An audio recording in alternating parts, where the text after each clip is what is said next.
नमस्कार, उम्मीद करती हूँ खुश और स्वस्थ होंगे। आज मैं एक वीडियो का मेरा जो टॉपिक है कि क्यों कांग्रेस के जो लीडर हैं, जो कांग्रेस को जो रिज़ाइन कर रहे हैं, उनका जो सबका एक कॉमन वर्ड है वो है कि कांग्रेस जो है वो सनातन का विरोध कर रही है। ये चीज़ कॉमन है। अब भी रिसेंटली, आप पिछले साल की बात छोड़िए, पिछले साल ज्योतिरादित्य सिंधिया हो गए, मिलिंद देवड़ा हो गए, गुलाम नबी आज़ाद और तमाम लोगों ने रिज़ाइन किया था। कुछ महीने पहले आचार्य प्रमोद कृष्णन जो सलाहकार रह चुके, उन्होंने रिज़ाइन किया था। अभी की मैं बात करूँ तो गौरव वल्लभ हो गए, जो प्रवक्ता रह चुके हैं कांग्रेस के। संजय निरुपम जो लोकसभा सीट से पहले शिवसेना में थे, उसके बाद कांग्रेस में आए, जीता उन्होंने उत्तर मुंबई से। 2014 से लेकर के वो हार रहे हैं, लेकिन अब भी उन्होंने रिज़ाइन किया। और सबका एक वर्ड बहुत कॉमन है कि कांग्रेस जो है वामपंथ की ओर जा रही है। अगर मैं वीडियो स्टार्ट करने के पहले मैं बोलूँगी कि गौरव वल्लभ ने क्या बोला, पहले आप उस वीडियो को ज़रूर देखें। आदरणीय मल्लिकार्जुन खड़गे साहब कांग्रेस के जो हैं जी, उनको एक पत्र लिख के मेरे दिल की सारी भावनाएं उसमें व्यक्त कर दी। मैं कांग्रेस पार्टी की चुप्पी, जब पार्टी के कुछ नेता, अलायंस के कुछ बड़े नेता सनातन का विरोध करते हैं, और उस समय हमारे पार्टी की चुप्पी से क्षुब्ध हूँ जी। मैं राम मंदिर में पे पार्टी के स्टैंड से क्षुब्ध हूँ, और मैं अर्थशास्त्र का प्रोफेसर हूँ जी। लिबरलाइजेशन, प्राइवेटाइजेशन, ग्लोबलाइजेशन जो डॉक्टर मनमोहन सिंह जी, पीवी नरसिम्हा राव साहब ने देश को दिया, आज पार्टी उसी चीज़ों का विरोध करती है। हम देश में वेल्थ क्रिएटर्स का सुबह शाम गालियाँ देते हैं उनको, जो बिजनेस करके रोज़गार उत्पन्न करते हैं उनको गालियाँ देते हैं। देखिए, मैंने जो हमारे राष्ट्रीय अध्यक्ष आदरणीय मल्लिकार्जुन खड़गे ने देखा होगा, वो ये बोल रहे हैं कि क्यों हम जय श्री राम का नारा नहीं लगाए, क्यों हम प्राण प्रतिष्ठा में नहीं गए। तो ऐसे सी कि हम हिंदू हैं, हम जन्म लिए हैं हिंदू में, हम क्यों इस चीज़ का विरोध करें। ये बहुत बड़ा मुद्दा है। ये कांग्रेस को सोचना चाहिए कि जिस तरीके से ये इसका जो बिहेवियर है वो उसको ले डूबेगा। और ये मैं नहीं बोल रही हूँ, कांग्रेस के ही कुछ ऐसे नेता हैं जिन्होंने छोड़ चुके हैं पार्टी को, वो बोल रहे हैं। ये उनका ये भी दावा है कि कांग्रेस जो वामपंथ के रास्ते में है, और कुछ लोग कांग्रेस को पकड़ करके चला रहे हैं। कुछ लोग हैं जिनके पास वो की है जिससे कांग्रेस को चला रहे हैं, और वही उनको ले डूबेगा। उसके अलावा संजय निरुपम ने ये बोला, एक वर्ड बोला जो ये वर्ड बहुत सही भी है कि अब ये बोलेंगे कि वो कांग्रेस में थे, आपने उनके बीच छोड़ा, तो आप सही बोले। जी नहीं, ये एक वर्ड में बहुत पहले से कि सेक्युलरिज्म का मतलब क्या होता है कि अगर कोई धर्म, अगर वो मुस्लिम हो, सिख, ईसाई, कोई भी धर्म, अगर वो लोग सेलिब्रेट कर रहे हैं तो हम क्यों नहीं सेलिब्रेट करें। हम सेलिब्रेट कर रहे हैं तो हमको हिंदू जो भी है सेलिब्रेट कर रहा है तो ये हो जाएगी कि ये हिंदुत्व की राजनीति करे। क्यों नहीं करें।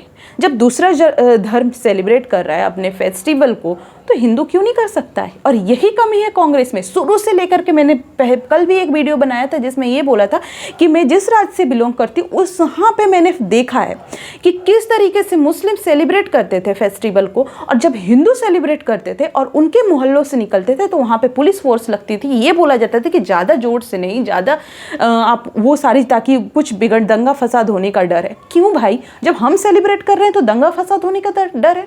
तो यही एक सोच जो है कांग्रेस को, और गारंटी है कि वो जाएगी, वो गारंटी है कि वो डूबेगी। हिंदू जाग चुका है, ठीक है, ये बात कांग्रेस को सोचना पड़ेगा।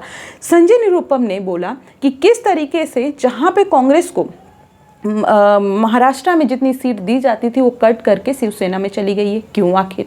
उसके अलावा जिस पे ईडी का केस चल रहा है उसको टिकट दिया गया है, ये बोला उन्होंने बोला कुछ लोगों के इर्द गिर्द कांग्रेस चल रही है। उन्होंने ये बोला कि हम पूजा करवाते हैं तो उसमें कांग्रेस बोलती है कि ये नहीं करवाओ, इससे वोट कटेगा। भाई ये क्यों। तो ये तमाम नेताएं ये बोल रहे हैं, तो ये कहीं ना कहीं ये सच्चाई है। ये कांग्रेस को एक्सपोज करता है कि कांग्रेस की कथनी और करनी में क्या फ़र्क है। कांग्रेस किस तरीके से हिंदू को साइड लाइन में रखी, किस तरीके से उसने सिर्फ हिंदू को ये बोला कि दबा के रहो। और ये पिछले 70 सालों से देखा जा रहा है कि किस तरीके से हिंदू मेजॉरिटी में होने के बावजूद भी वो चीज़ें नहीं सेलिब्रेट कर पा रही थी जिसमें करनी चाहिए। अपने धर्म को सेलिब्रेट करने, अपने धर्म को एक्सपोज करने के लिए हमें किसी का परमिशन लेने की ज़रूरत है, और हम कर रहे हैं तो हम क्या गुनाह कर रहे हैं। तो ये तमाम लोगों को सोचना होगा कि कांग्रेस की जो सोच है बहुत ही निचले स्तर की जा चुकी है। कांग्रेस के तमाम नेता जो छोड़ चुके हैं, उन्होंने ये बोला है कि कांग्रेस वामपंथ के रास्ते जा रही है, और कांग्रेस को चलाने वाले कुछ ही 4-5 लोग हैं जो उस पूरे को चला रहे हैं, और देखिएगा आने वाले समय में ये ले डूबेगी। संजय निरुपम को जब 6 साल के लिए निष्कासित किया गया, उसमें यही बोला गया, और उसका रिप्लाई देते हुए संजय निरुपम ने बोला कि आपके पास पैसे नहीं है तो आप स्टेशनरी लिख करके पेपर पे खर्च ना करें, क्योंकि अब उसका पैसे नहीं है। ये उनका खैर मैटर है, लेकिन मैं बताती हूँ कांग्रेस की सोच से आप क्या वोट देंगे। मैं नहीं बोल रही हूँ आपकी चॉइस है वो तो, लेकिन कांग्रेस हमेशा से सनातन विरोधी, एग्जाम्पल और भी है।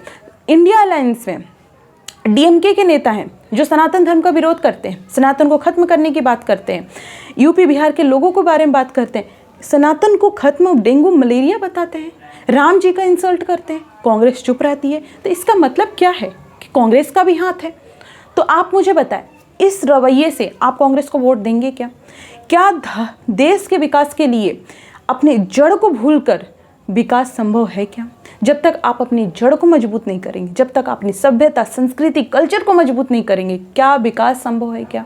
अपने देश की, अपनी सभ्यता की पहचान बनाना, वर्ल्ड लेवल पे पहचान बना करके विकास करना, और वो सही है, या फिर अपनी जड़ को गंवा करके, हर चीज़ को गंवा करके विकास वो सही है? देखिए, कभी भी मैं हमेशा बोलती हूँ, किसी भी कंट्री को अगर विकास करना है हमेशा के लिए, तो आपको धर्म को और अपनी सभ्यता, संस्कृति, कल्चर को लेकर के ध्यान में रखते हुए विकास की बातें सोचनी चाहिए, और वही हमेशा के लिए सही होता है। लेकिन कांग्रेस की ये नीति हमेशा से रही है कि हिंदू धर्म को तो दबाया जाए, कैसे भी करके हिंदू धर्म को दबाया जाए। आप मुझे कमेंट करके बताइए, क्या कांग्रेस सनातन विरोधी नहीं है?